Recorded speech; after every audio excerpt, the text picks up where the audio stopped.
Mr. Minister, dear Robert Popovski, Mrs. Minister, dear Artemis Dralo from Albania, who join us today, ladies and gentlemen, dear friends, dear journalists, dear ambassadors, dear colleagues, ladies and gentlemen. It is my great pleasure to welcome you this morning at the opening of the 5th Southeast Europe Media Conference, and the first, I think, ever to be held here in Struga.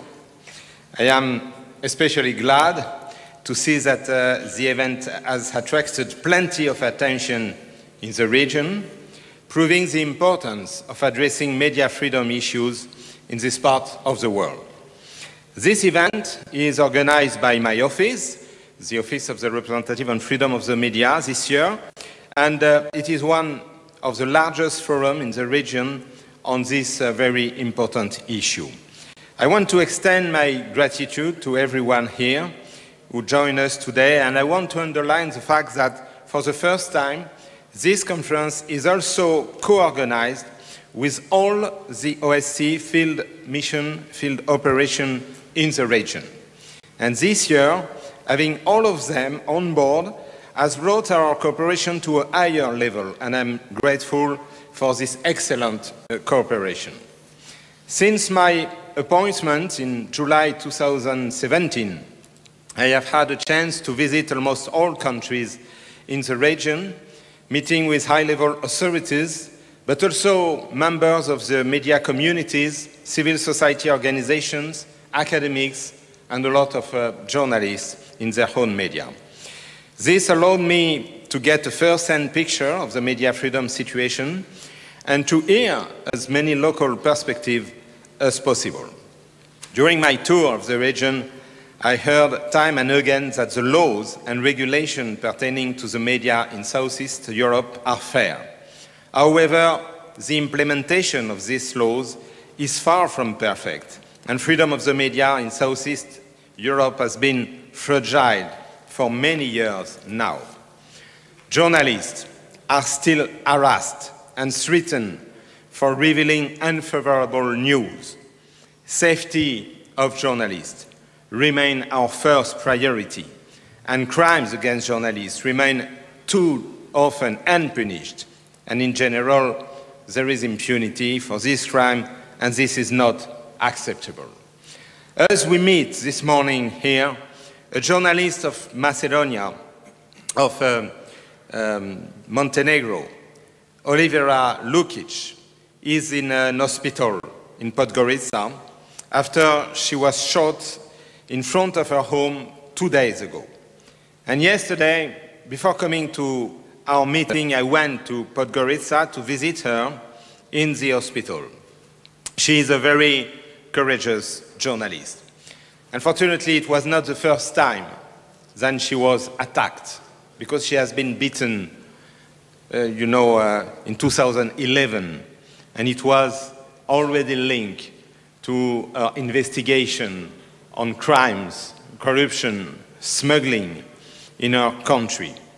I wanted to praise her courage and to express solidarity with her and with our colleagues of Vigesti in Montenegro, who has been attacked and harassed many times in the past months and years. I wanted also to say that these attacks are attacks against democracy and against the whole society, and that we cannot accept and tolerate it. It is not acceptable that after so many attacks, the perpetrators and those behind these crimes are still not identified and brought to justice. I think that during this conference, we could adopt a joint statement of the participants of the conference to express our solidarity to Olivera, to say that we will not accept impunity, and to ensure that everything will be put in place to have a full and real investigation about this crime. And that was also, of course, the message that I carried to the authority yesterday in Montenegro. I am absolutely sure that in this region, the media are facing a lot of threats which have to be taken much more seriously by the authorities. There's not only the physical threats, there's a lot of other way of pressure, economic, political, legal pressure against journalists are also very important. Working conditions of journalists are very often under decent level. In most states, the polarization of the press, the control of media outlets by political or big economic interests is detrimental to the independence of the journalists and to a genuine pluralism. Public service broadcasters are still struggling with financial difficulties and with challenges to their independence. And there is also new challenges arising, like media outlets facing cyber attacks and trolling.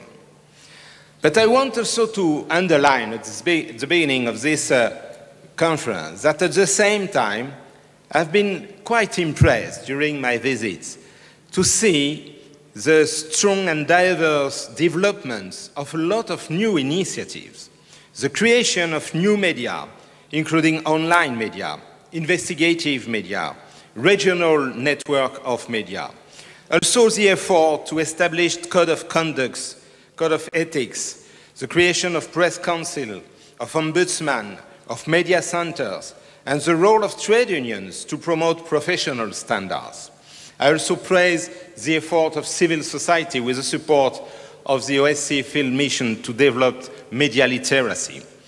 I would say that there is a strong dynamic of civil society and media actors in the Western Balkans to develop free media, independent media, and this is a chance for democracy. But for this, to ensure that this development will prevail, there is an obvious need for all stakeholders, in particular governments and policymakers, to foster and protect an independent and diverse press. Success depends on a better and shared understanding of the essential role that media freedom plays in maintaining a flourishing and open democracy. Media as an institution, free media, free press as an institution of democracy is under attacks. But not only in the region.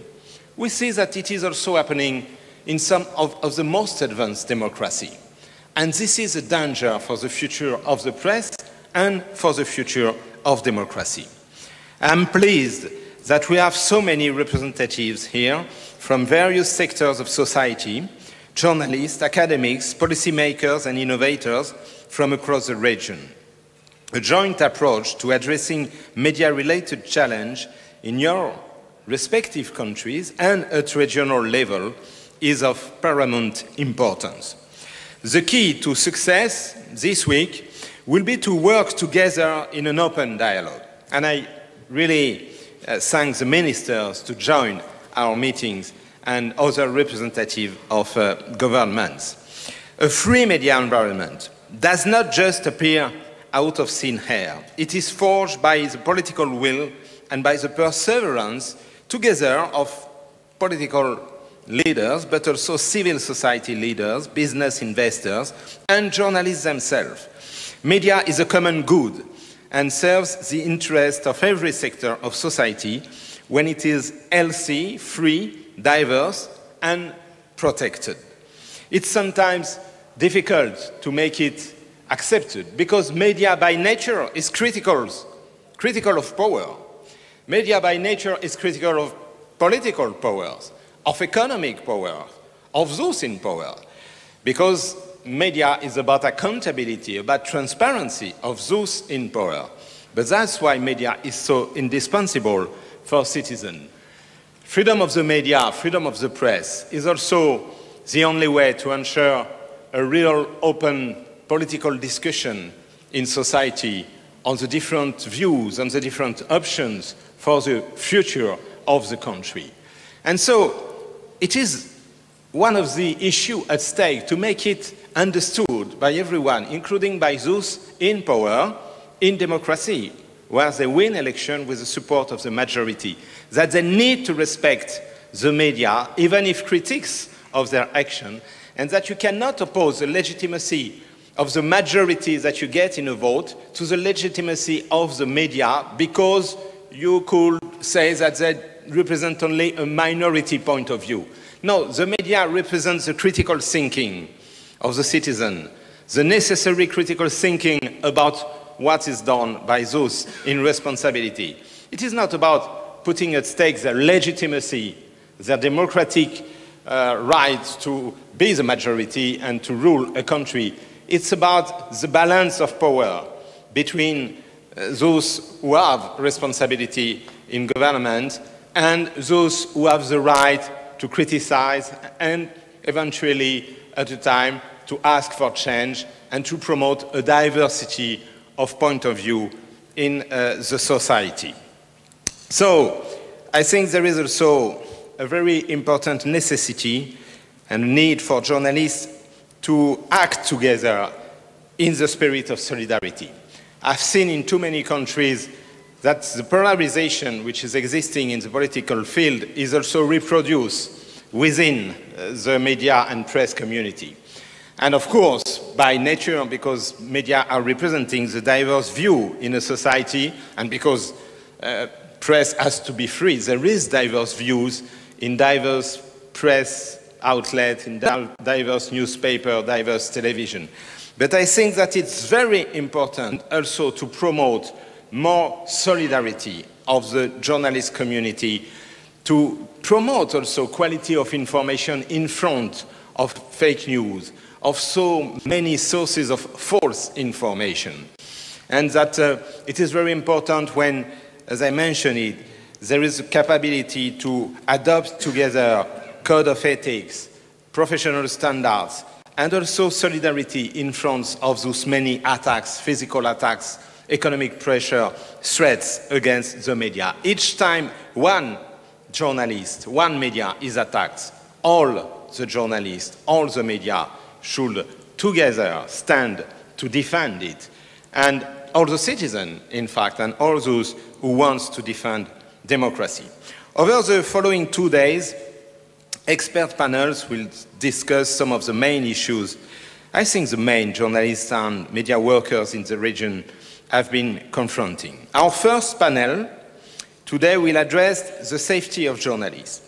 And it has been prepared and organized by the OSCE mission to Skopje, and I want to thank them and the ambassador. There has been, and also Ambassador Nina Suomelainen, who has, in the meantime, been called for another mission, but who has been very much involved in the preparation, and the Ambassador Jeffrey, who is here with us today. There has been little progress in the region when it comes to investigating reported attacks on journalists. I just mentioned this, about the attacks against Oliveira. During my previous visit to Podgorica last February, I paid also a tribute to Duško Jovanović from Dan, a journalist who was killed in 2004, and the killers have never been arrested. And when I was in Belgrade a few weeks earlier, we celebrate that same day the 19th anniversary of the assassination of Slavko Čurovića. And it's the same. Perpetrators have never been arrested. We will hear from journalists firsthand about the wide range of threats that affect their work, including physical attacks, death threats, pressure related to their reporting, surveillance, and portrayal as state enemies.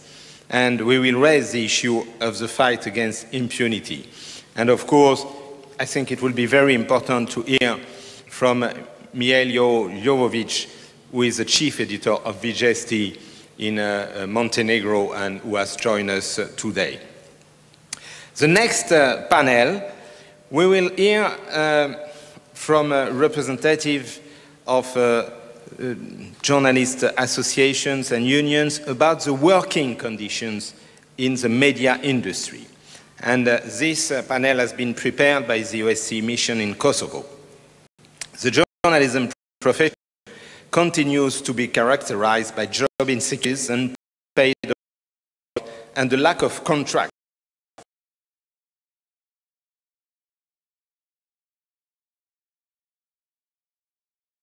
And ask how we can increase social security for journalists. The condition which has to be there for respect also of this profession and of the independence of journalists. At the third panel, we will discuss the best practices for public service broadcasters and determine what concrete changes they need to speak with a strong and independent voice.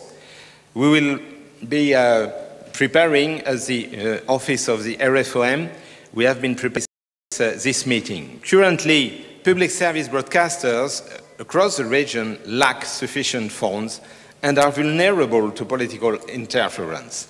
In order to serve as watchdog for the public broadcasters must have full independence in self-regulation in the media and professional standards. And this panel has been prepared by the OSCE mission to Montenegro. Panelists will address violation of journalist code of ethics and think of strategies for strengthening self-regulatory mechanism, and that's very important. Our fifth panel will engage in a discussion on digitalization and its impact on freedom of expression. It has been prepared by the OSCE mission to Serbia. Representatives from some of the most cutting-edge digital media projects will ask how we might produce and distribute quality journalism online with a positive impact on the development of democratic society. But I think we will also discuss the impact of digitalization on legacy media and more traditional media. Finally, our panel on the fake news phenomenon will confront the spread of propaganda and disinformation, which is increasingly prevalent in the region, and it has been prepared by Bosnia-Herzegovina. In this country, the little town of Veleš, which is less than 200 kilometers from Struga, grew infamous a few years ago for producing over 100 websites with the sole purpose of publishing fake news related to the 2016 US election. But in the meantime, other groups have been most well known, like Cambridge Analytica. So this is a worldwide phenomenon. There is new dimension to this issue of fake news, of disinformation. There is also some confusion sometimes in the way to handle this. So it will be interesting to discuss this. How might we debunk fake news and prevent it from disrupting electoral processes and from harming individuals' reputation and privacy? How can we stop or counter disinformation from inciting violence and discrimination? But this panel will help us to define a strategy to combat these phenomena and fake news without engaging in censorship, to protect freedom of expression and freedom of the media online while ensuring the fight against this manipulation of information. Ladies and gentlemen, we are facing hard time for media freedom in the region, like all over the OSCE region. We are thinking today about those journalists who have been attacked and threatened, and especially of the situation of Olivera Lukic. But I believe that we can open this conference also on a promising note. Each person in attendance today demonstrates the value their organization and their country place on continuing the fight for a pluralistic and vibrant media landscape in Southeast Europe. I'm very proud that we can have this meeting here in Macedonia. And when I met first with Minister Robert Popovsky and Minister of Foreign Affairs, Nikola Dimitrov, and the Prime Minister, Zoran Zaev, a few months ago, I was delighted that they accepted that the conference could be held here in this country, where we see so important political changes which have effect on media freedom. It shows that it is possible to open the media field, to respect more the independence of public service broadcaster, to have an open discussion on the future of the media and to protect the safety of journalists. There has been also in this country in the past a lot of attacks against media freedom. There is still a lot of challenges, but there is a political will to address these issues and to ensure that there will be more protection for the development of media freedom. Today, we are gathered here in Struga to once again combine our effort and knowledge to share experience, analysis and opinion, to exchange about good practices. And I think that we must have a very open and free discussion, and it's also why we choose this place, because we have no choice than to stay together in the conference room, outside for breaks, but not leaving for other places, because we are in the most beautiful places of the region, and we will be, I'm sure, very happy to spend all the time to discuss, to discover each other and to exchange ideas. But we are also here to offer recommendations that will be a clear guidance to the authorities of all the countries and to the media community on how to improve the state of the media and to develop media freedom as a contribution to developing more free society and more democratic country. So, thank you once again for coming, and I wish us a productive and fruitful conference, and it's a pleasure now to give the floor to Minister Robert Popovski. Thank you.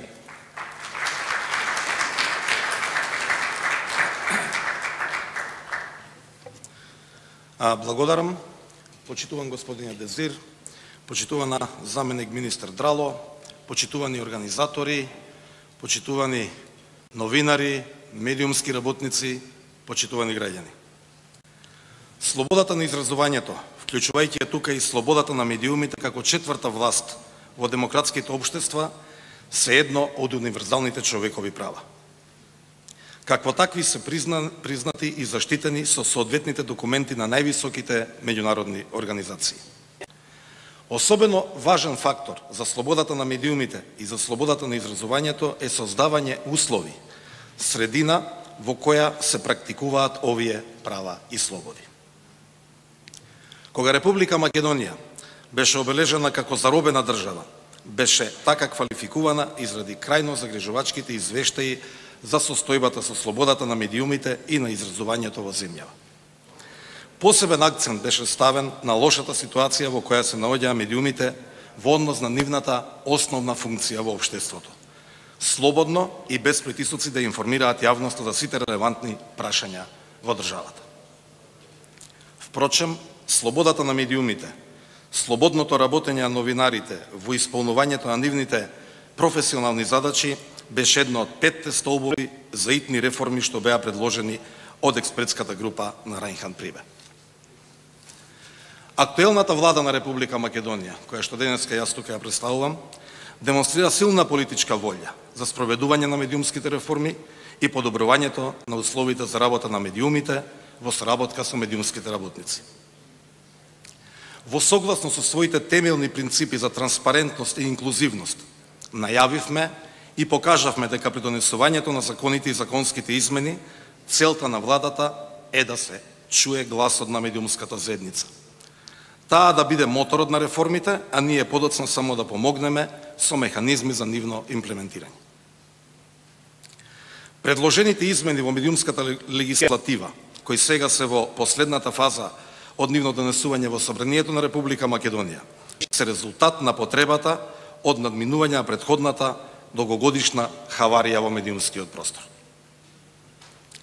Целта ни е што е можно повеќе да ја намалиме улогата на владата и затоа, покрај суштинските консултации со сите субјекти во медиумската сфера, во носењето на законските измени, побаравме и апелираме и за поддршка од опозицијата.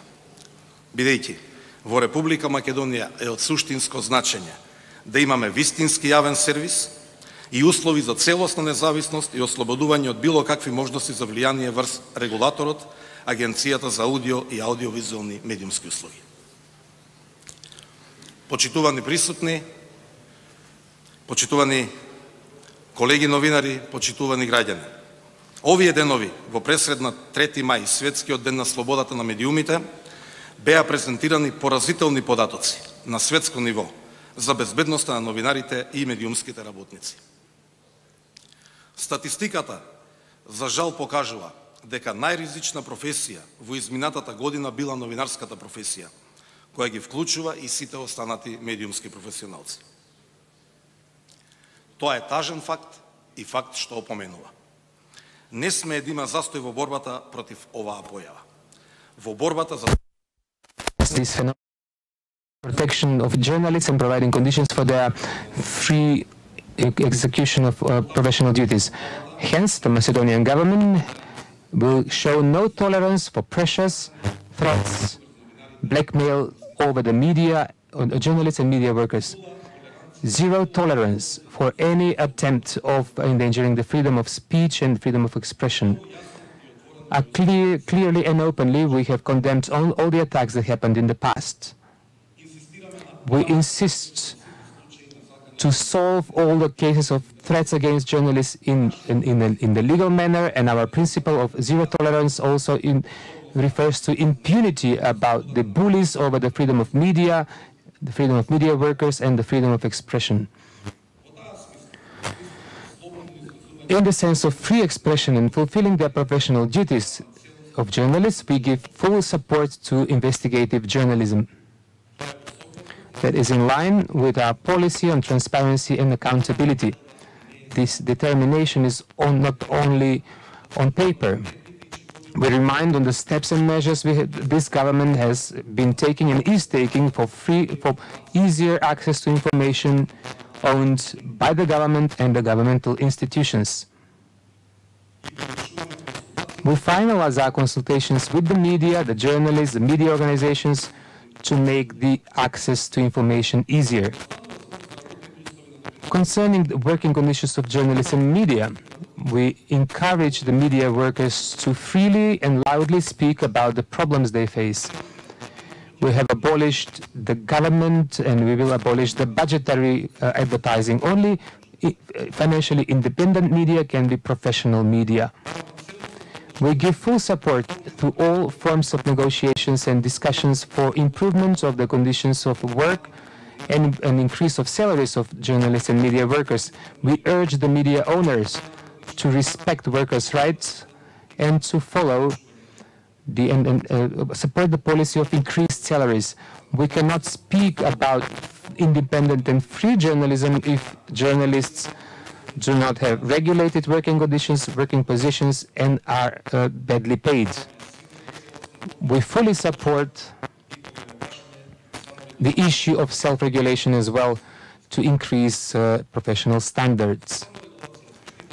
Self-regulation helps universal human rights, the freedom of expression and the right to be informed, as well as free and professional media. Our strong support of the concept of self-regulation for editorial freedom of the media, to eliminate intervention of the states and the centers of power, to encourage the quality of media, and to increase the accountability of media towards the citizens.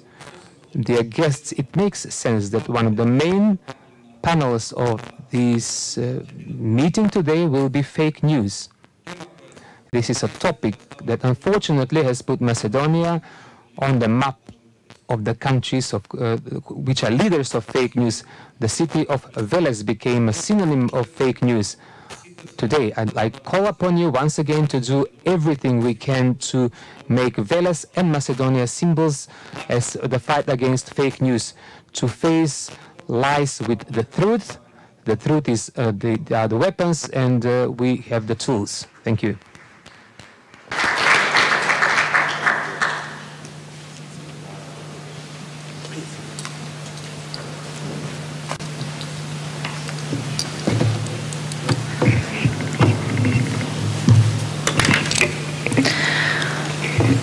Honorable Minister Desir, Honorable Mr. Minister, honored media representatives, ladies and gentlemen, I'm pleased to address today this honorable high-level media conference for the countries of Southeast Europe in the name of the Ministry of Europe and Foreign Affairs of Albania.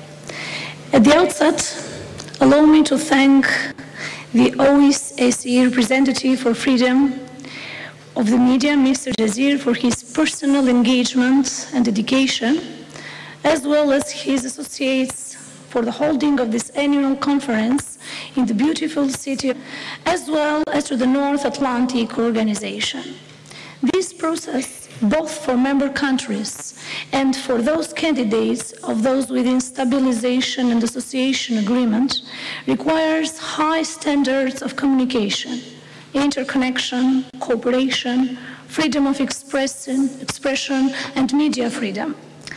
Albania congratulates the OSCE commitment in this respect, and especially the work of Mr. Harlem Desir as the representative on the freedom of media in this month. We commend the role he is playing in the protection of journalists and freedom of speech. We support and we are part of international contributions to his priorities, especially, namely, respectively, safety of journalists and the fight against impunity, freedom of expression, violent extremism and radicalization that lead to terrorism, media plurality in the digital age, which is the fourth one. This is more important than ever in these challenging times, when we clearly see the positive interconnection between security and human rights. Southeast Europe, and especially the Western Balkans, are always in motion, looking for the best models and standards for the national societies, but also for the region itself. The past conflicts, the division on nationalistic, cultural, religious, and even linguistic grounds are matters of use from some nationalistic circles at our societies, which sometimes affect media and the freedom of speech. The progressive European standards, which all of us are working on it to implement, do not have anything in common with nationalistic divisions, with a hate speech, with any kind of discrimination on whatever basis. And in this regard, media should render a special contribution to leave behind the old policies of division and to embrace instead the future policies of reconciliation and cooperation. This is of great importance for the Balkan region countries and broader to strengthen peace, security, and promote a common sustainable development. Albania appreciates any kind of regional media cooperation, as this cooperation best serves the recognition among journalist communities, the exchange of credible information, recognition of any country's realities, and cooperation among people. We welcome the work of the OSCE in this regard to foster regional cooperation in media area as well. To aim the truth is the duty of everyone, especially now, under the conditions of global communication, where every individual is an actor and a factor of its discovery. Media, no doubt, has its irreplaceable role. Therefore, the official administration must ensure that this role is not violated, is not fading, but strengthened and supported instead. The state can contribute in creating a favorable legal climate and the most appropriate policy for conducting a free media activity and a society at the same time. At present, Albania has a good legal framework assisting the freedom of expression and media freedom. The latest laws being passed were the law on audiovisual media in 2013 and the new access to information law in 2014. In 2015, the Albanian parliament passed a law on decriminalization of defamation.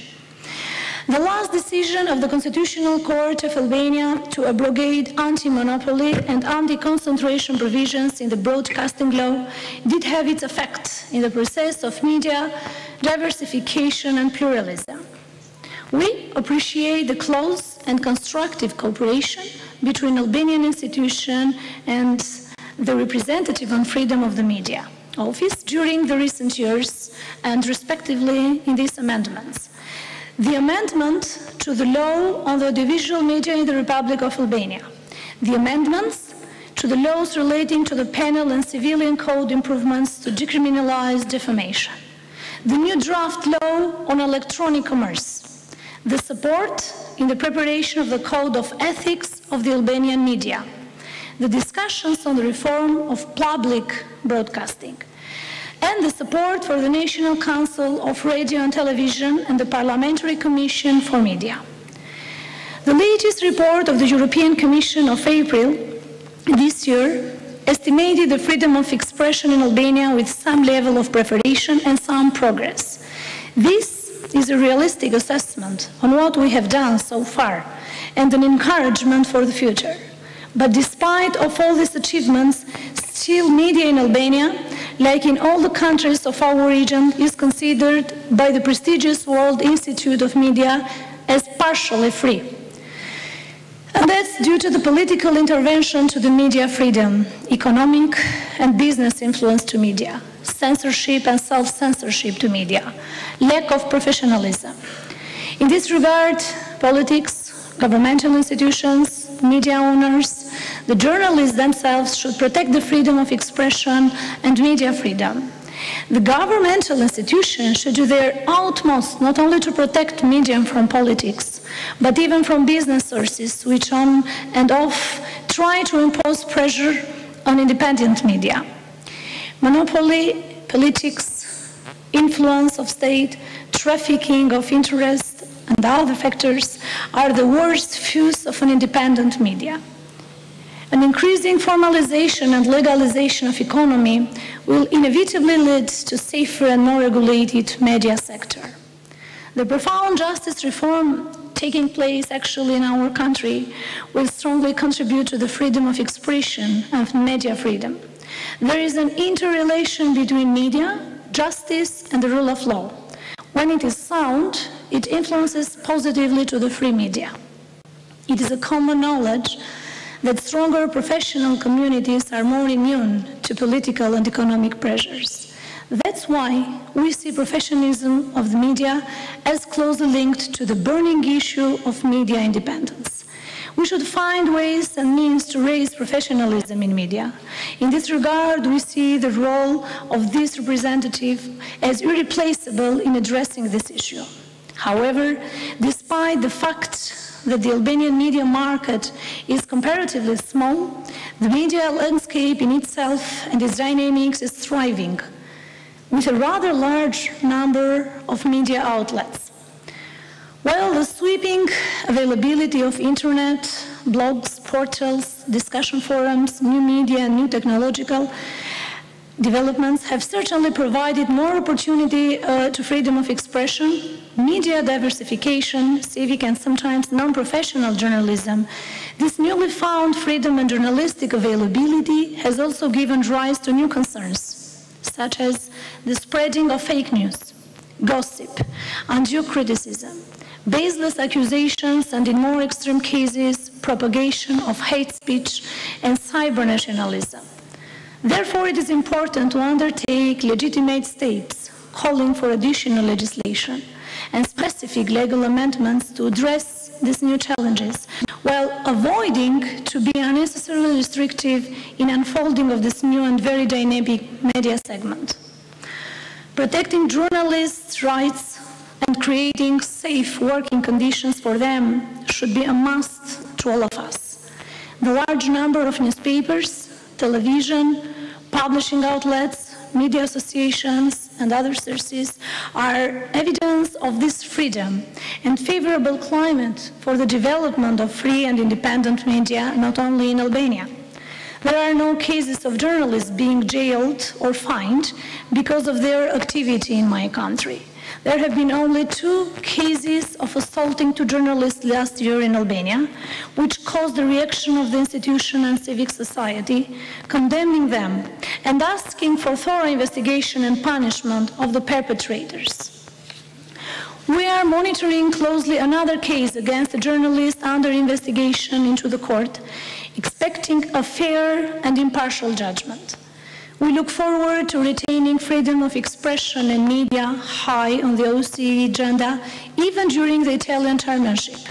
We remain committed to working intensively with the OSCE representative on freedom of the media, and will strongly support its mandate to monitor the implementation of commitments of OSCE on freedom of expression and media freedom. Thank you for your attention.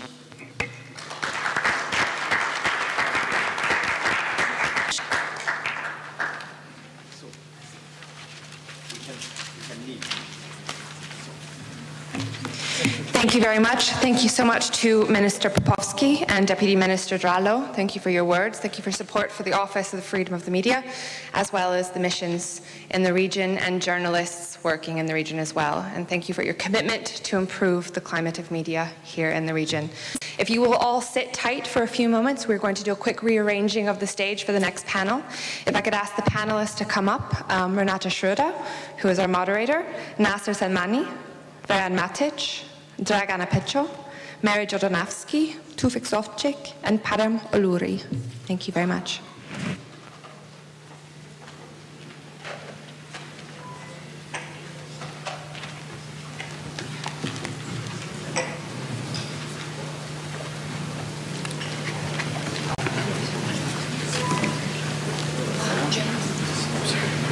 Hi. You will leave the podium. You will leave the podium. I wouldn't mind starting here.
Okay, I try again.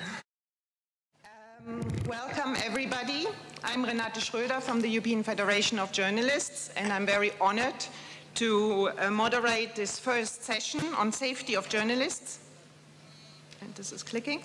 As Harlem Desir said, safety of journalists is first, which I think is the truth. It's a sad truth that in 2018 we have to say that. We feel things are getting worse. We feel they are getting out of hand, also with the recent brutal killings of investigative journalists Daphne Caruana Galizia and Jan Kuciak. We cannot say anymore that this is a problem of the Balkan or of the rest of the world. Just for information, in the IFJ list of killed list last year, there were 82 journalists killed. 6 of them in Europe, which actually is a newity.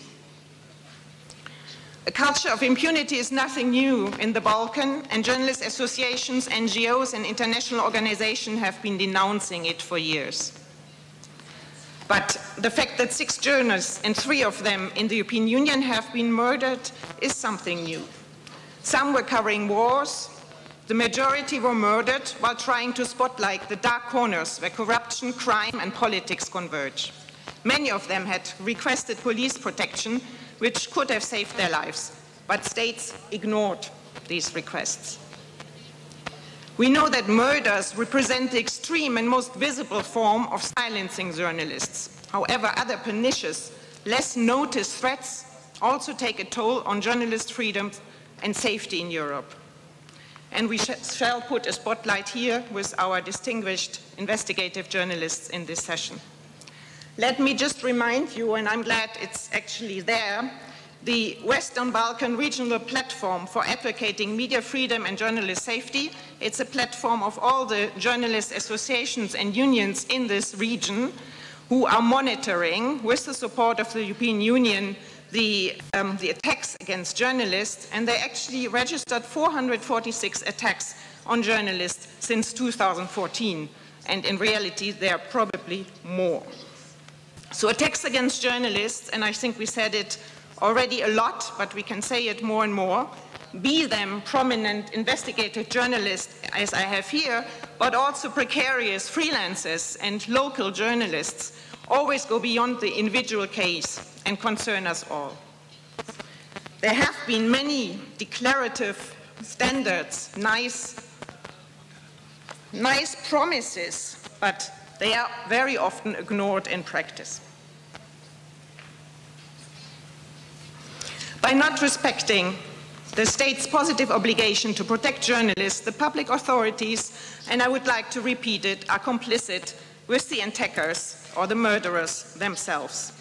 I would also, just to remind you of this, I think, very important Council of Europe recommendation, which was signed by all member states in 2016 on the protection of journalism and safety of journalists and other media actors. It's like a little Bible. If that is really implemented, I think we would not be there where we are today. So I pledge all the governments, but also all organizations, to force your governments to implement actually what that had been signed for. We know in the end it's a political will that matters, and I guess, as Harlem Desir also said, we are here to force this political will upon our dear governments. Having said that, I would like to start this panel, and I would like to, if you allow, to have the first Veran Macic and Nazar Selmani talk first, then have some maybe comments or questions by the audience, and they go to our distinguished female journalists who have a specific, I think, challenge, to call it positively as well, because as you know, there's a lot of online harassment specifically against women journalists, which at the same time are on the rise. I think there's a feminization in the media, so this is a very important matter. Veran Macic is the chairman, is the chairman of the Commission for Investigating the Killings of Journalists in Serbia and Kosovo. He was the founder and president of B92, I think known to almost all of you, and he's been under full police protection for 6 years. So Veran, maybe you can tell us a little bit about, one, what the Commission is doing, but also personally speaking, what does it mean to be under full protection, and what do you think is needed to change this culture of impunity? And all that in 5 minutes. Another challenge for you. Thank you. Ja na početku želim da uputim svima. At the beginning, I would like to say to all of you određenim porukama crnogorskim vlastima, a vezanim za užasan napad na koleginicu Veru Lakić. Montenegrin, oh my God. I cannot get the messages from him. Veoma jasna geneza u ovom slučaju. Pisala je o korupciji, teškim oblicima korupcije, umešanosti države. 2011. je pretučena i 7 godina kasnije je u nju pucao. Ja sam veoma često razgovarao sa Oliverom i znam kroz koji je pakao prošla, kao i njena redakcija, koja je, eto, 25, i ovo je bio 25. Can you hear us in English? This was the 25th attack on the newsroom, from bombing, from the beating. With us, we have a man from a newsroom who experienced severe attacks, and they asked the prosecution to be. I think he's under the police protection. No, I don't know how the situation is now, but in judicial reform, we don't recognize any serious intention in the case of all these attacks with the newsroom of our colleagues, the journalists, not to draw a line, not to make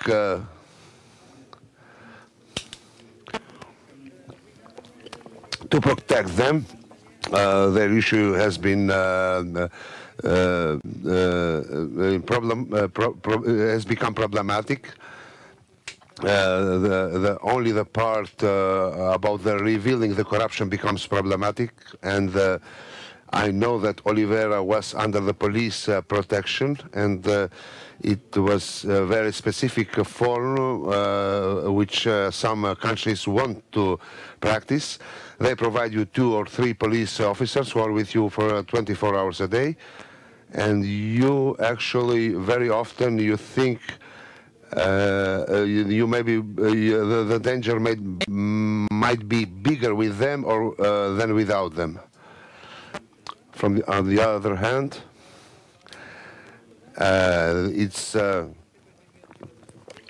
it bothers you a lot in organizational point of view. You can perform your duty, your task as a journalist in much difficult conditions. So some solutions are really needed, and the support of the international community is necessary in the newsroom for self-protection and for the attempts to organize self-defense for the people who are in danger. We have a situation where we have a situation with this kind of repression to be spread at the Balkans, at the Balkan region. On the other hand, we have countries who are joining European Union, and their governments or their prime ministers are very positive, very hardworking, and on the other hand, there are the law provisions who are harmonized with the EU legislation, but their actions are contrary to what a democratic country should do, and that is to create a positive and a safe environment for the journalists.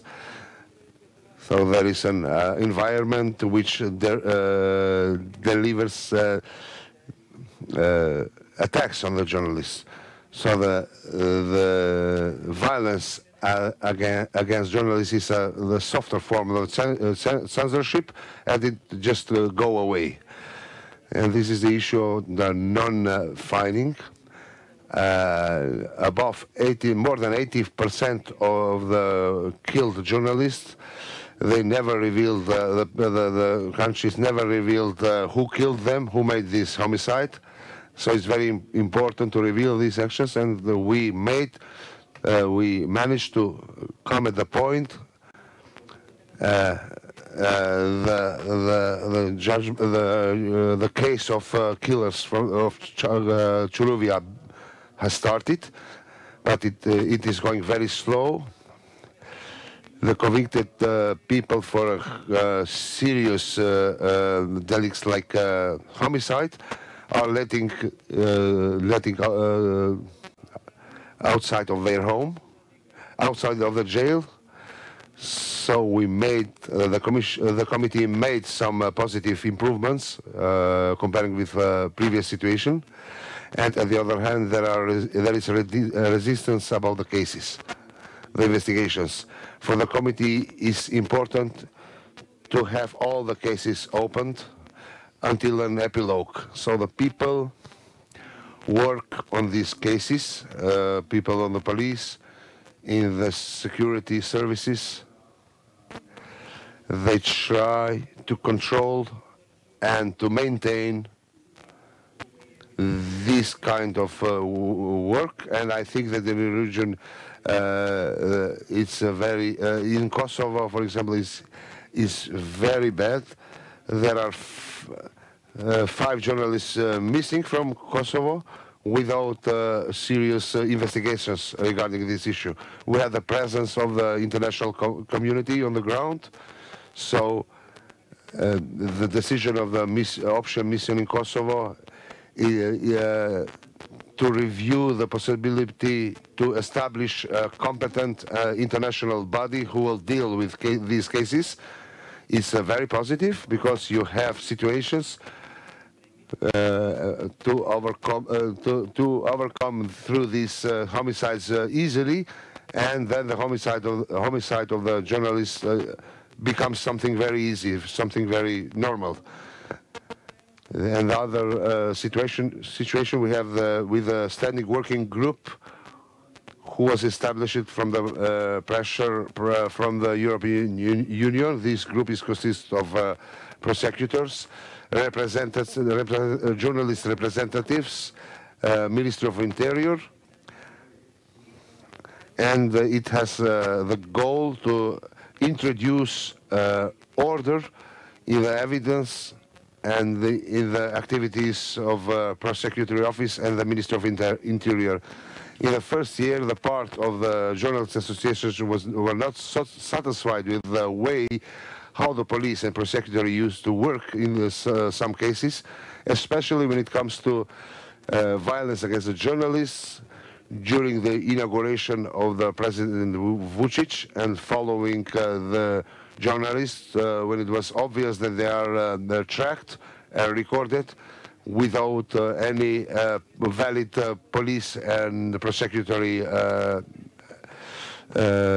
evidence, and this will improve. I think this will change in the future, and it's very important to upgrade the mechanism of work and to be institutionalized through the committee in order to gather more information about the investigations. I think this is the key we should think about.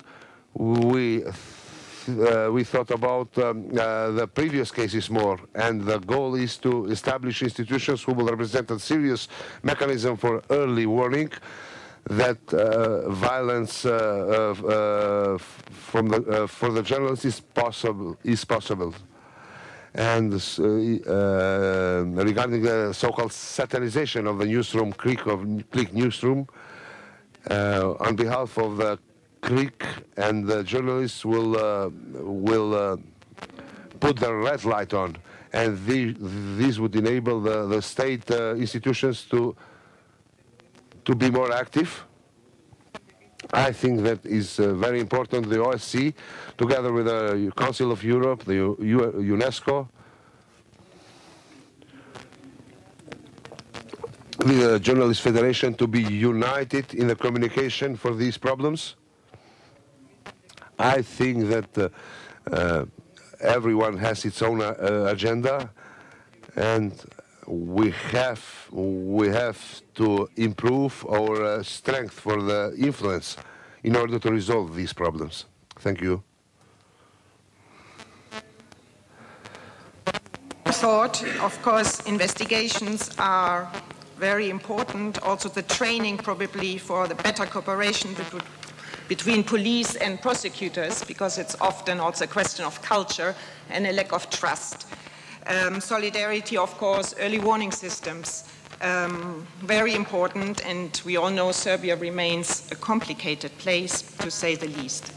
We are turning now to Macedonia. We had the government talking before. It seems to be a change in the policy, zero tolerance against attackers. We are very happy to hear that. We actually had a meeting with the government yesterday as well, where we were also talked about a memorandum with the Association of Journalists to improve all these things.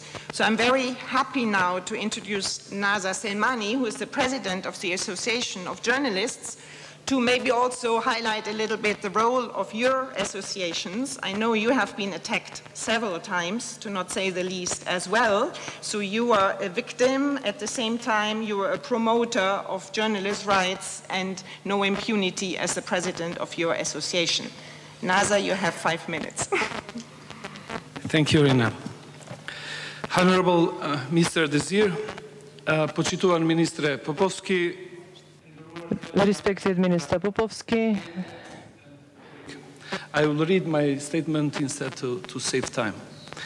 In Macedonia, in the last 6 years, the police of impunity of the violence against journalists is a harsh reality. The previous government had an unfriendly attitude towards critical journalists, which was evident through the double standards they were using against journalists.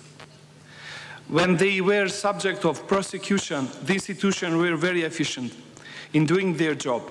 In 2013, in an express procedure, the journalist Tomislav Kežarovski was sentenced 2.5 years in prison for allegedly relieving a protected witness, while another journalist is being tried for allegedly spying and blackmailing.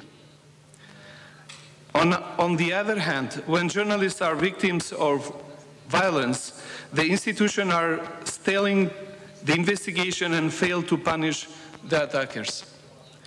The Association of Journalists in the last 6 years has registered more than 50 physical attacks and verbal insult against journalists, as well as damaging their property. Most of the attacks were not investigated with the explanation that they were not reported to the police or there were not enough evidence, even though AGM has always publicly condemned the attacks and urged the institution for investigations.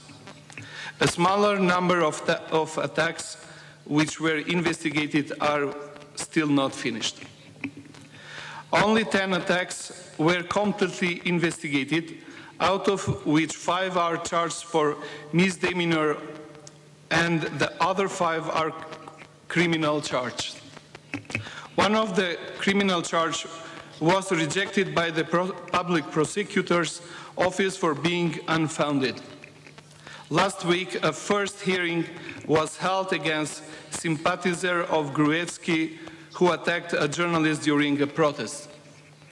Another proof for the existence of violence against journalists in Macedonia is the decision of the European Court of Human Rights, who found violation of Article 10 because the police in 2012 did not allow journalists to follow the debate on the annual budget in the parliamentary session in the National Assembly.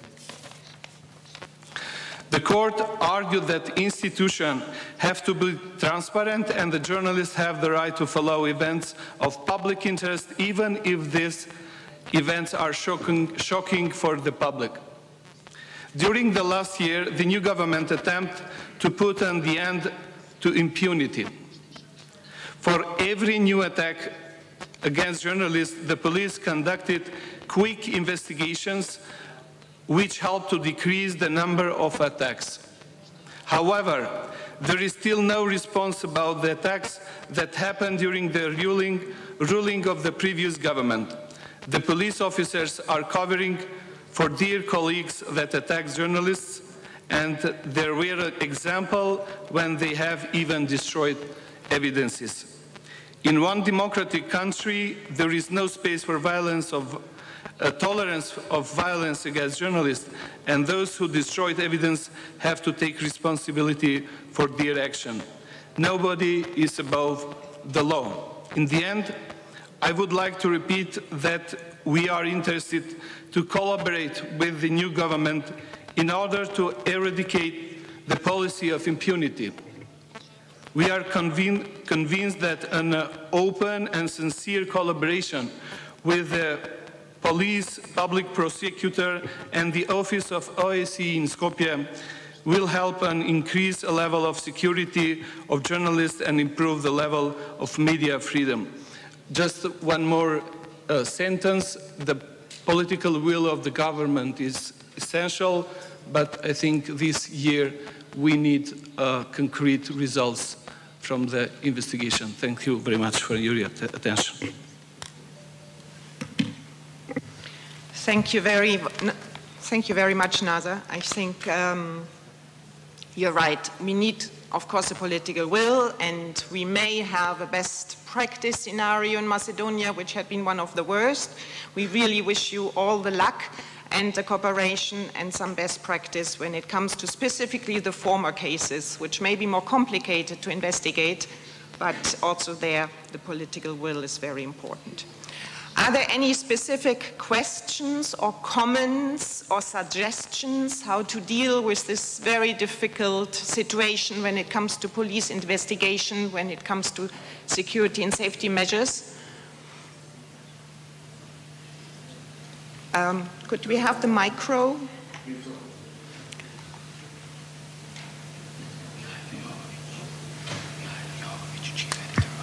Okay, she should. And if you'd shortly introduce yourself, that would be excellent. Thank you.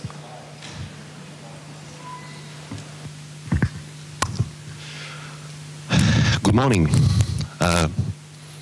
I'm Mikhail Jovovic. I'm a fascist and a criminal. And the guy who racketeers the people with front pages. And I am the same as all those people who kill each other on Montenegrin streets fighting for drug market and other illegal substances market. At least that's what the most powerful man in the country says, that we are all in Viesti. We are not the most trusted newspaper in the country. As every agency that does the surveys says.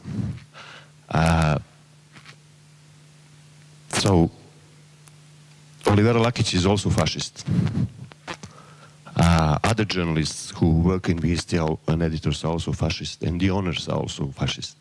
Before that we were media mafia, we were state enemies, rats that should be raticized together with the critical NGOs in Montenegro.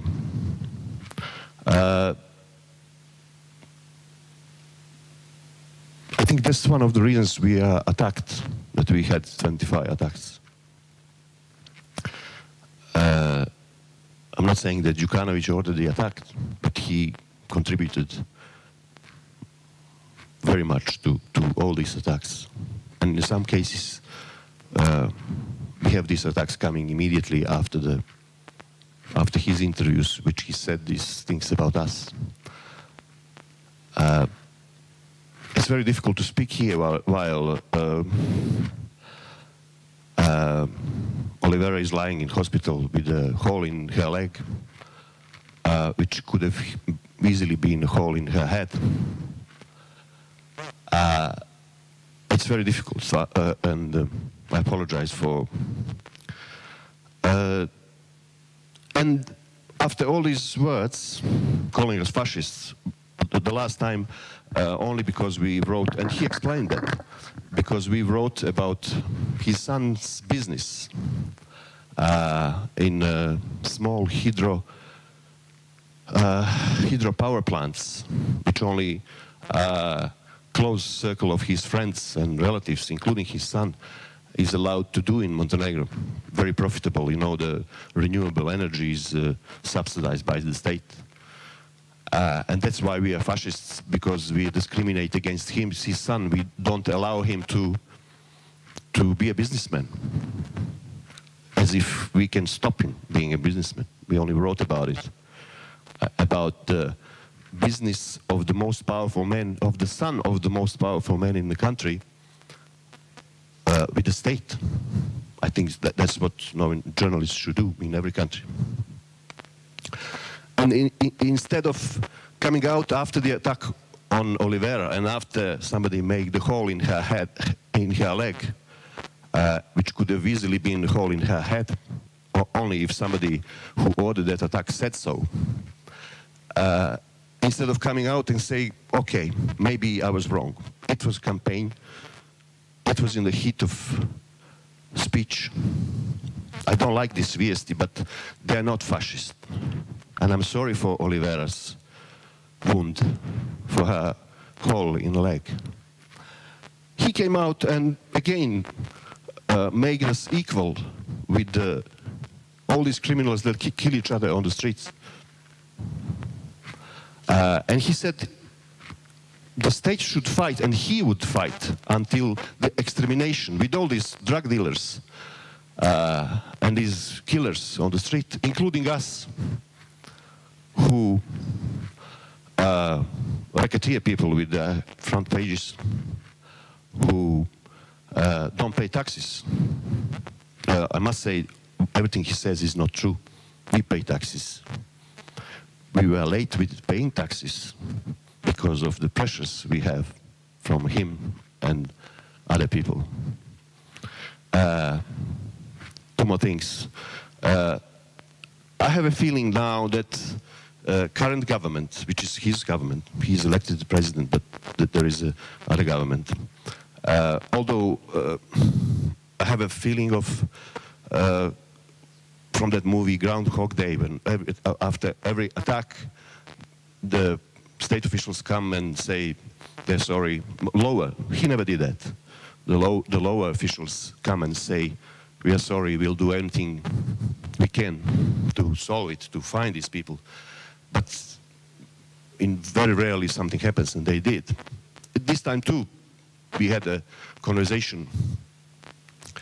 They came to our office, the Deputy Prime Minister and Minister of Police, and after that something happened which is not very usual in Montenegro, where Đukanović is 30 years in power, that somebody from the lower ranks saying he disagrees with his statement. That's what the Deputy Prime Minister basically said, and that's encouraging. And the other thing, I just talked to Oliveira.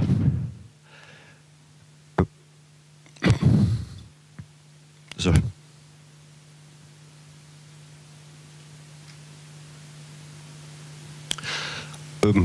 She asked me to say thank you to Mr. Dazir, because he does his job. Why? In my state, people don't do it and do the opposite of what should have been done. Thank you.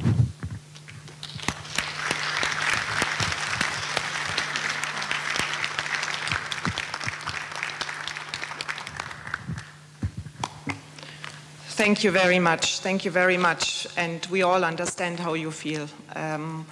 And I think we will all send a very warm message of solidarity to Oliveira. And I think it's also excellent. And Halim Désir was there yesterday.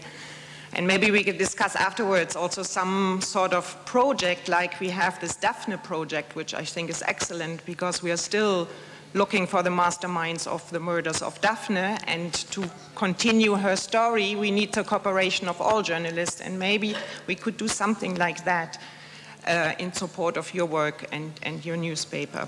I now, because we have to continue, just one more speaker, and we will have another discussion. I think there was, okay, so please, very short, because we have to continue. Since I have a privilege, I'm Borian Jovanovski,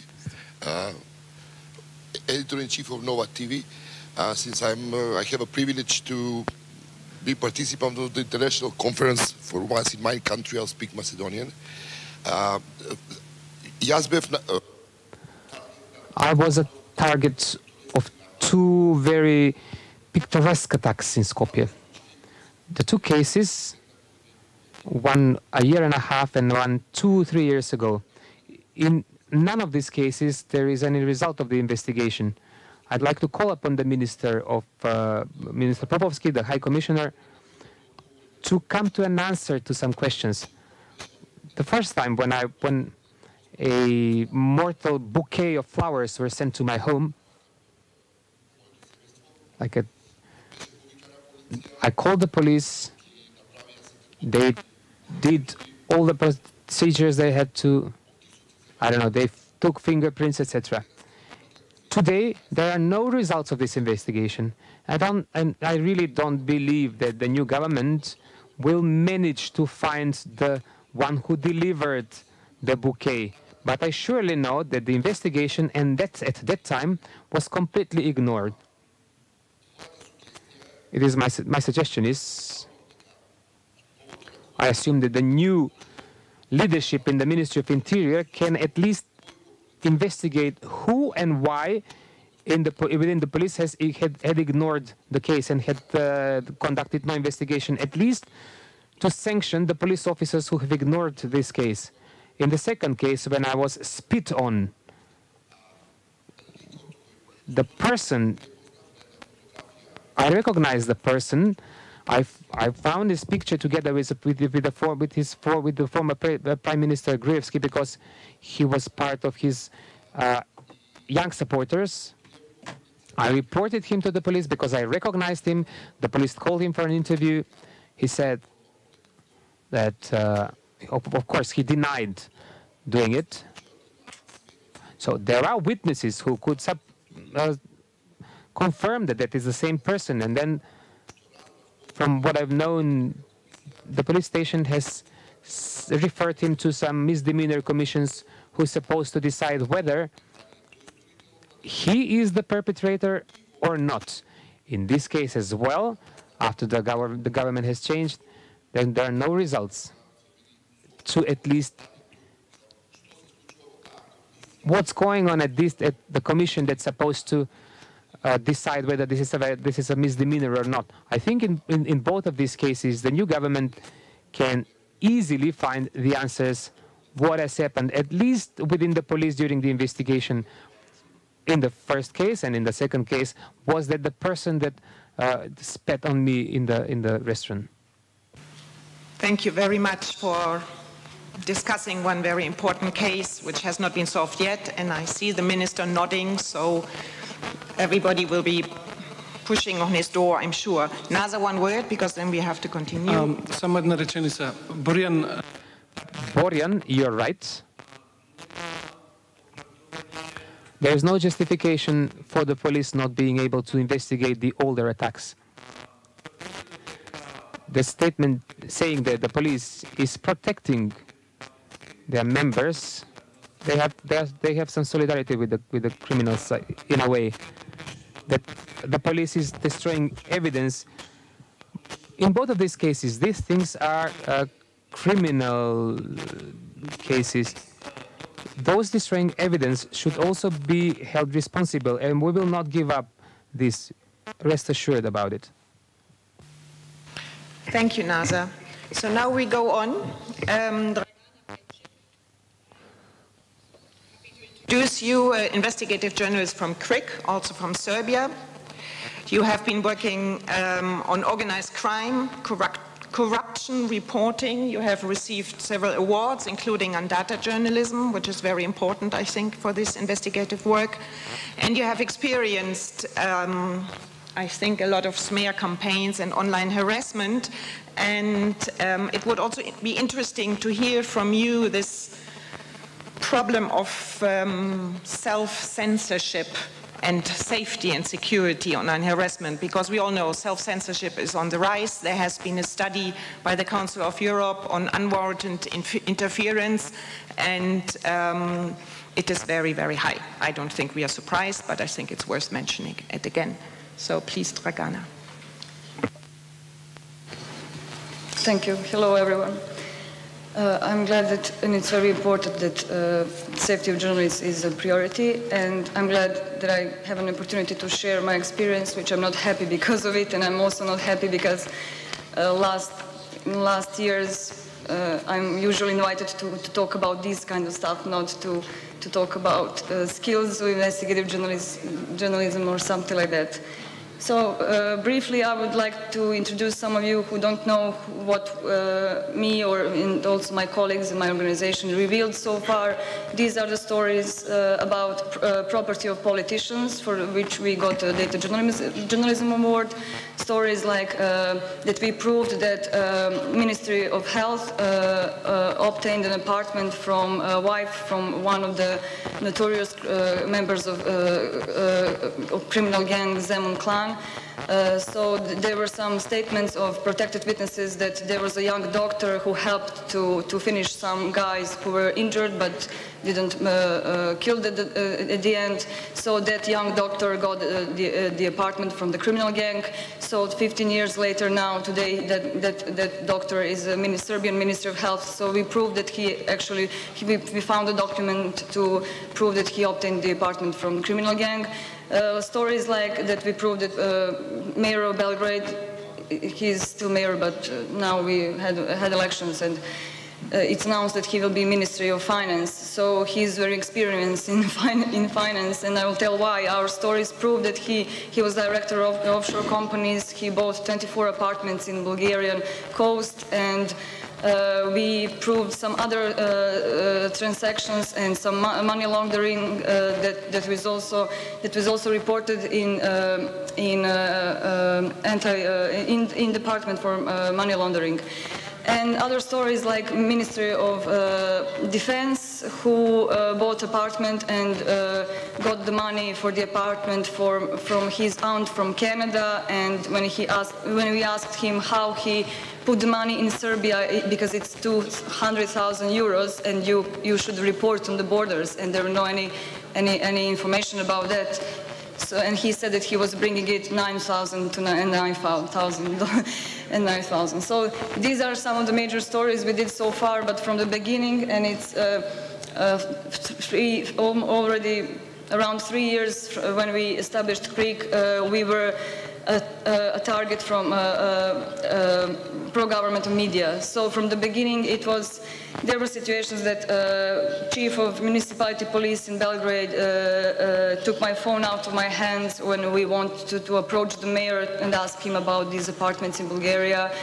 And there were some cases online harassment and even death threats on Twitter that received I and also my colleagues. And one of these threats were like that we should all be lined up and shot.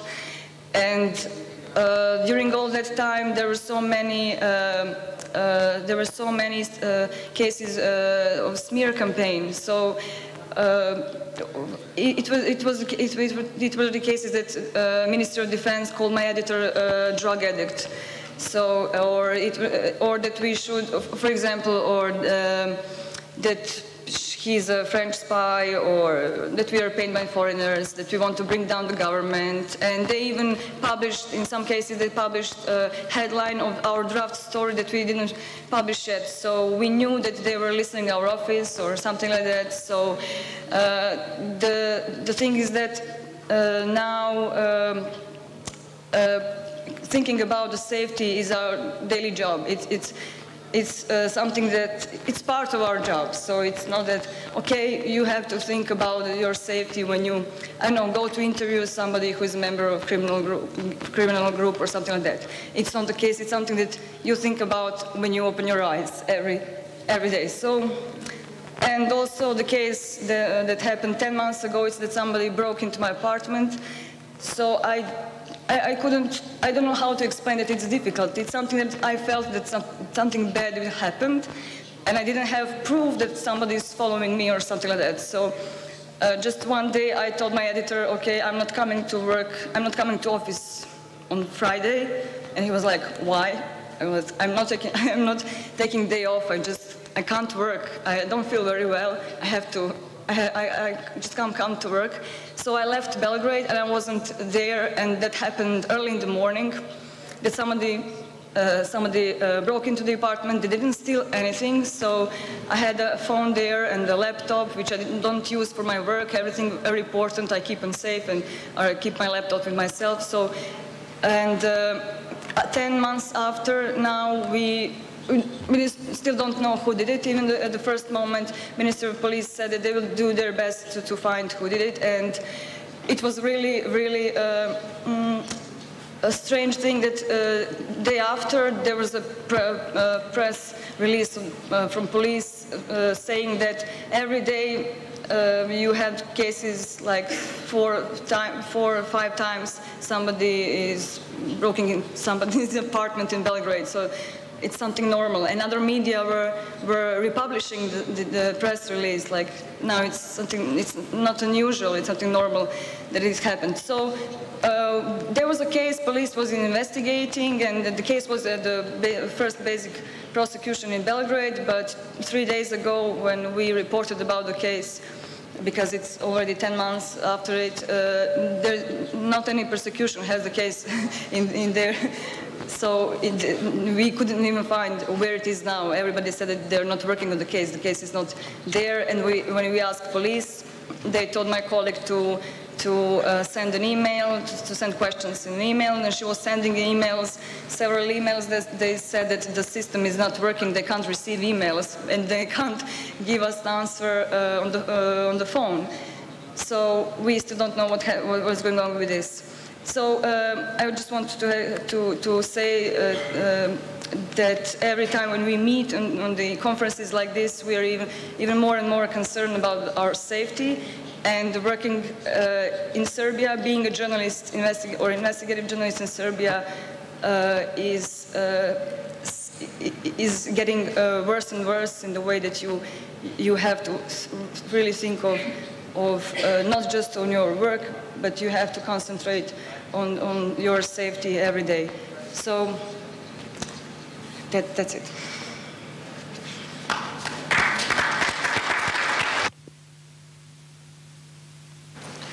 Thank you, Dragana. Thank you very much for this very honest witnessing, and also thank you for continuing your work. I think that is something you definitely work in the public interest, and everybody should thank you very much for that, including the government. I'm going to Macedonia, turning to Mary Jordanovska, who is a journalist from the Balkan Investigative Reporting Network. I guess you all know, since 2014. Also, you have had many prizes for investigative journalism, and also you are working on organized crime, corruption, rule of law, human rights, all these very important but unfortunately dangerous issues. Mary, the floor is yours. Thank you. Hello, everyone. Today I'm going to speak about a very sensitive subject that I really hate talking about. So maybe this is the first time in like 5 or 6 years that I publicly speak about. So in my career for 11 years, we lived under a huge dictatorship and regime. So I was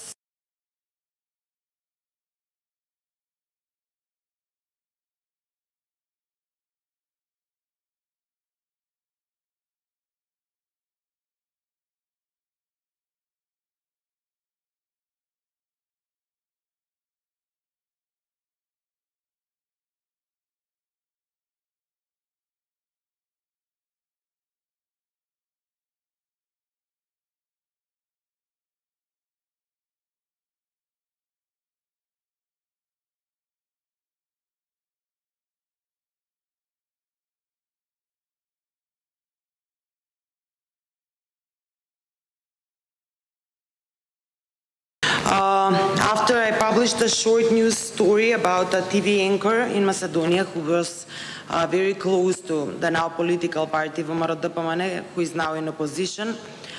He started a smear campaign against me on the social media.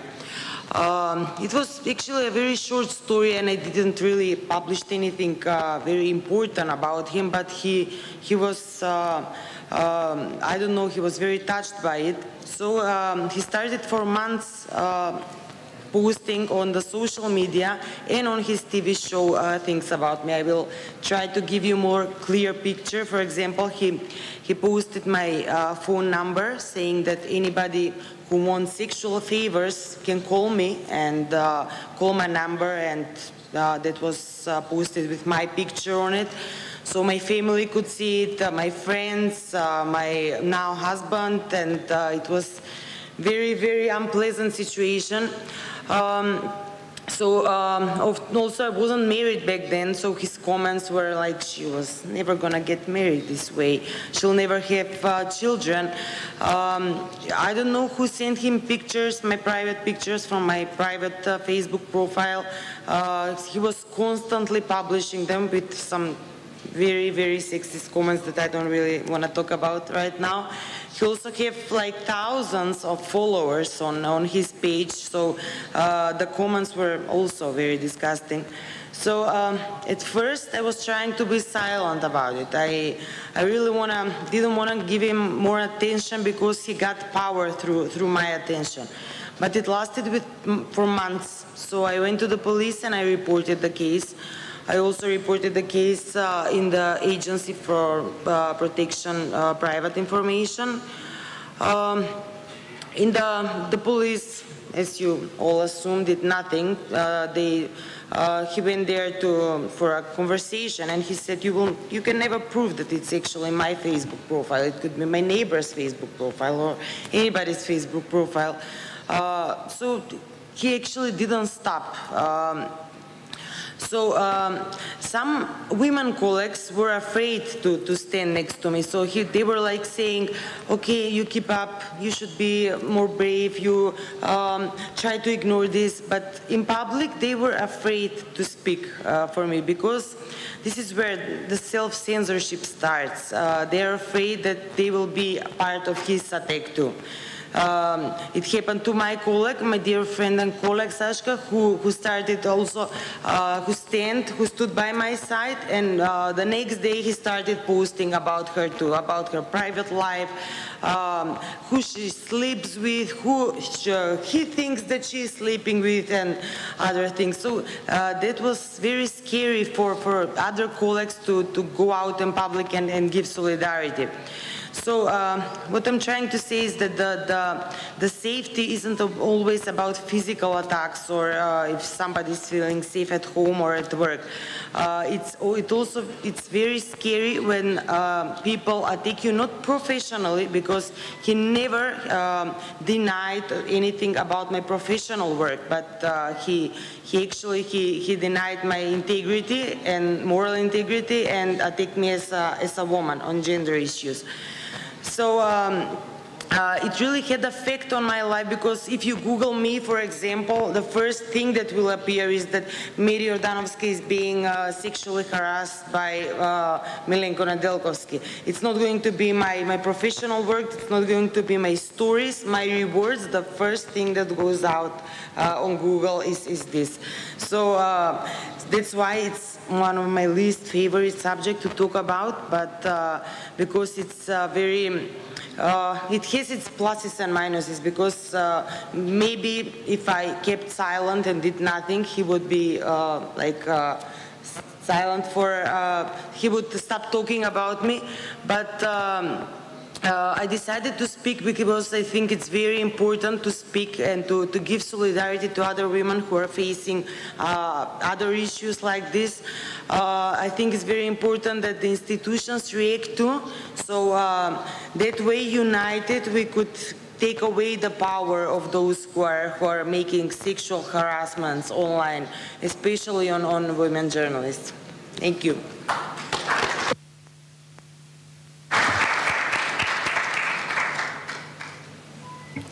Thank you very much. Interesting, when you discuss self-censorship, it's first when it comes to solidarity, which is very sad. So it's not only self-censorship when it comes to writing. And maybe also something to discuss, how we can protect you better, which groups, especially also male colleagues. I think that's very important. Are there questions before we turn to our colleague from Montenegro, or some comments specifically regarding online female harassment. I know that's also from the OSCE media representative. It's a priority to deal with that issue. If not, we continue, and let me first say that I have to apologize for Parim Oluri. I was told that he was stopped at the border because of his camera, so much for press freedom, and that he will join us later.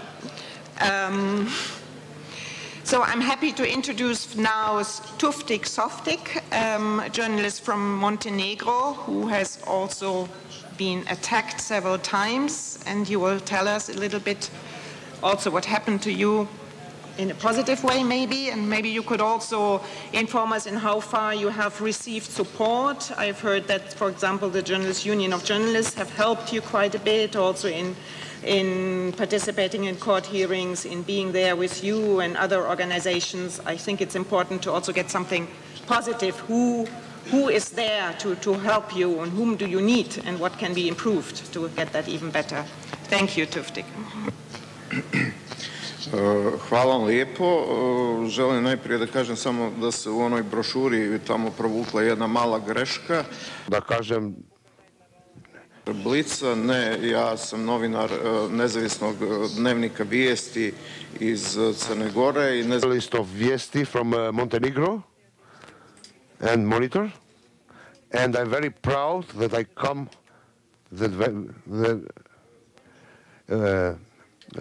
how they name them, and the colleague Jovovic spoke. So I have to say in the very beginning that is the fact that the colleague Olivera Lakic, after what happened to Mrs. Lakic in Montenegro, on this topic, it will be better to be silent for a couple of minutes. It's too much said and done, and everything is said and done, and we can only repeat some issues. Nothing is resolved. Unfortunately, that's my case too. I was victim of 2 attacks, one of which was qualified as a murder attempt. No attack was investigated. No attack was brought in the court. But the charge has not been raised because officially it was stated that due to the lack of the evidence. The first attack occurred 11 years ago on the 1st of November 2007. I was attacked by 2 young people with baseball bats. I was on my knees.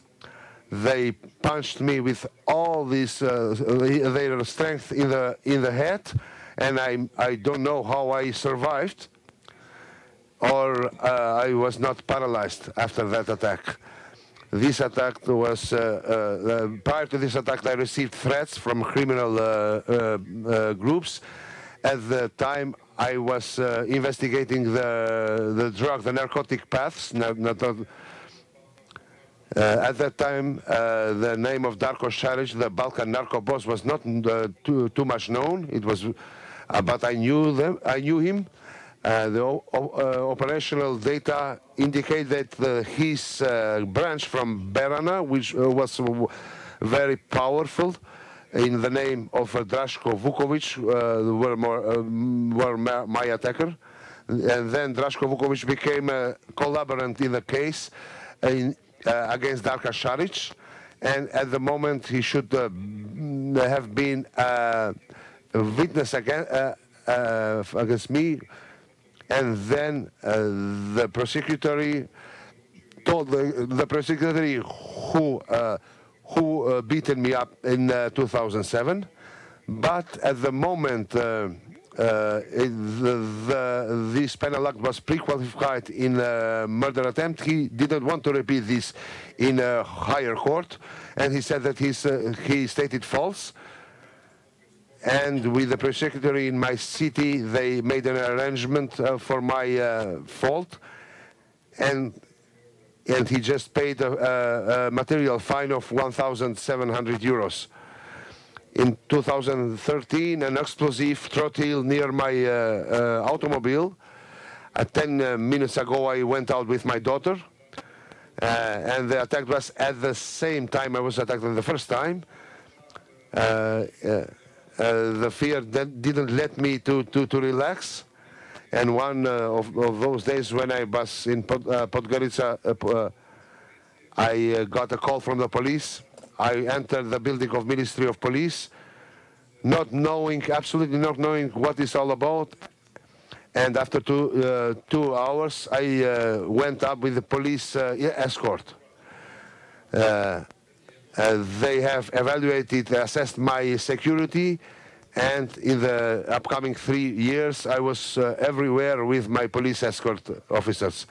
In the NGO for the human rights and a London initiative who supports journalists across the world, I got a lawyer, and I made a lawsuit against the state for doing nothing for the previous 10 years.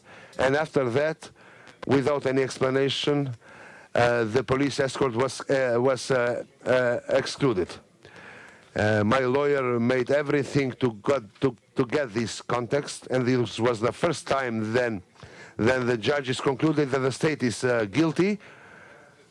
No, I received in the state, when the state officials tens of thousands of euros are paid for the state officials for extra hours, and etc. from the previous time. I just got 7,000 euros for all my fears, all my problems I will have by the end of my life. And the judge concluded that the bigger amount will be unfair. Of course, my lawyer and I were satisfied that the state has been convicted, and I got the case, and they appealed objection. The life with police escort was a big difficulty, big constraint for me. And for a year and a half, I'm without escort. And all these criminal individuals from my texts, my stories, from these 2 attacks, most of which are linked with security structures. I see them every day. Draško Vukovic, which was is now free. So I'm afraid about my security, my family security. The 10 years of the best years of my life. Nothing is resolved. There are a lot of unanswered questions, and with this, I'll have to live the rest of my life with this, because the changes for resolving these cases are very, very small.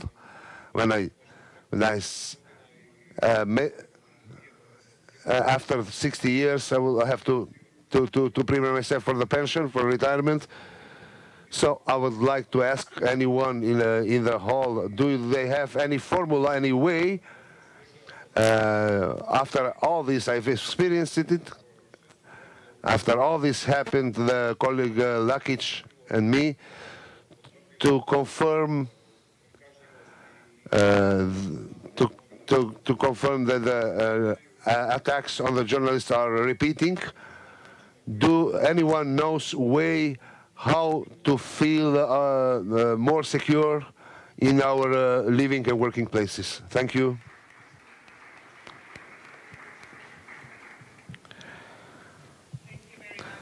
Indeed, very frustrating and sad witness, and there doesn't seem to be much hope at the moment. And I think Montenegro these days is a very black spot, and not only these days. And I'm very sorry, I realize 7,000 euros is completely ridiculous. And in a way, you have won against the government, and then you get a bit of money. Are there any comments in the audience before we leave for break? Yes, in the very back. if you just present yourself, thank you.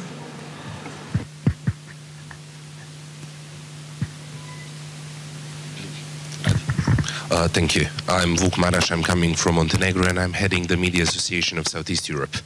Such cases should be tolerated in future, but also that there should be a very concrete political consequences for those who are actually heading Montenegrin institutions and who so far didn't do not only a single thing to reveal the violence against Olivera Lakić, they also didn't do a single thing against cases of violence against Mr. Tufik Softic and all other journalists in Montenegro. So I'm appealing to all of you that we send this reaction today, because in Montenegro, unfortunately, and it is obvious with the case of Olivera Lakić, we have an open terror at the moment against journalists. Thank you. Thank you very much. I think everybody agrees. At least I couldn't agree more, and I'm sure that the OSCE is agreeing as well. Anybody else? Anybody wants to say here from the floor? Last word? Yes. Ja mislim da je jako važno držati ovu temu visoko i It is very important for us to support this idea. There will be attempts in the future days to relativize this case and to make it a situation for this case to be forbidden. This is attempt of murder. This is for this situation, we're not supposed to joke.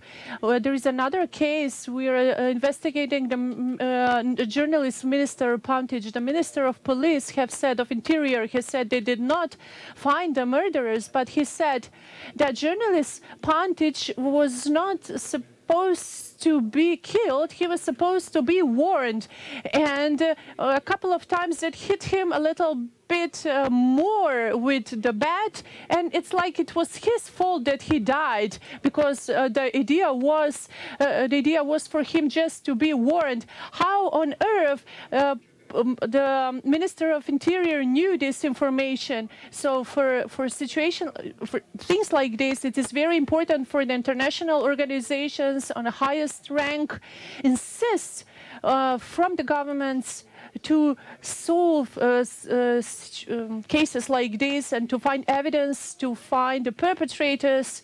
And if you ask me, there is too much violence, and towards our editorial board, just for this situation to finish in the borders of Montenegro. This is very important international issue. Hello to everyone. I'm Ljiljana Stojanovic. I come from Leskovac. We cover south of Serbia and Kosovo. The question is, what do we need to do? We all know what we have to do. The key is in the international community and their pressure on the politicians in the region. Because, to be honest, we as journalists do not have the strength to make the pressure. So for us to work this job as good as possible, on the international community, no matter all the statements that the key actors are political partners of international, the people. I will tell you only one thing. That assaults on journalists are really serious. Also, it shows on the assaults. For example, I will give you an example. A month ago, after I would like to apologize. So with my temperament is to speak very fast. 1 month ago, after a small conference in Vranje, there was this issue: why are people who live on the south of Serbia are not consulted in this inner dialogue? I received a threatening SMS, and the police, they said, in the SMS I got that all of us who talk about the independence of Kosovo, we did not even talk about that. But even if we talk about independence of Kosovo, that we should be persecuted very seriously. And the prosecution told me that I don't have to worry, that they're working on the issue, that they will inform me on this. They told me, like, don't worry, but how not to worry? I'm not only talking, I'm not worried about only by myself, but my family. And I got no answer, and I believe that this, that they will come to conclusion that it was some kind of an idiot who was completely, this is only, they're saying how they behave with the journalists who are not close to the government. Thank you a lot for listening to me.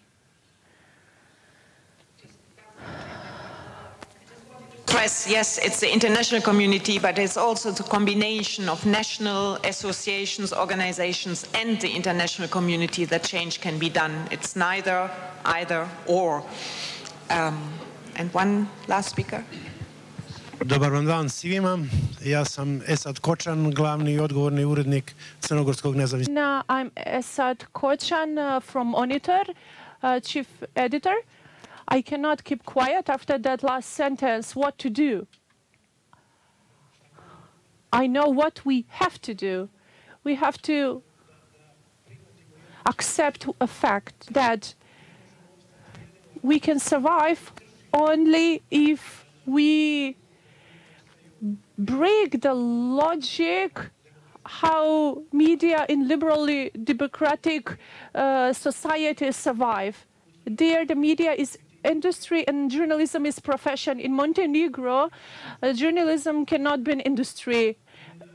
Journalism as a regular profession, a profession in which where there is no fear of death, of harassment, it cannot exist. We can only survive only if we overcome these two situations. I'm an editor-in-chief of a newspaper which in the 90s I have this experience to send my journalists with the awareness that they may even not return to my editorial board. I would like to tell you for what is the money that we are paying to them for the fear that they're going through, and that they're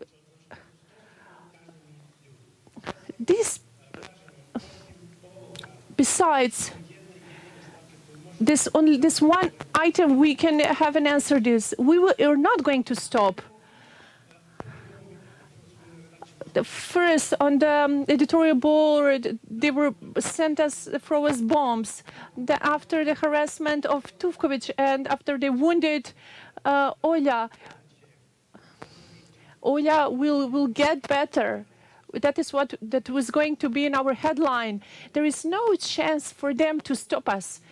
But what we only have and what we expect is this solidarity here, because they are afraid of our solidarity, and that is what we can ask for, and that is what we all repeat here, is to, if they're not, if the authorities from international community do not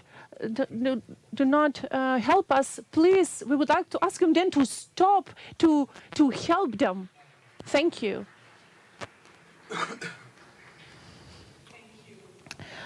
Yes. Ja moramo da završiti.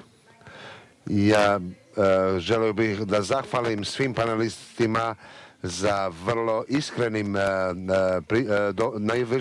doprinosu i kancelariji OSCE u Skoplju koja je organizovala prvi panel o sigurnosti. Želim vam dobru pauzu za kafu i nastavljamo kasnije dalje. Hvala puno. Can ask you to please promptly at 12 o'clock. We will begin the next panel at 12 o'clock. Well, 8 minutes, just.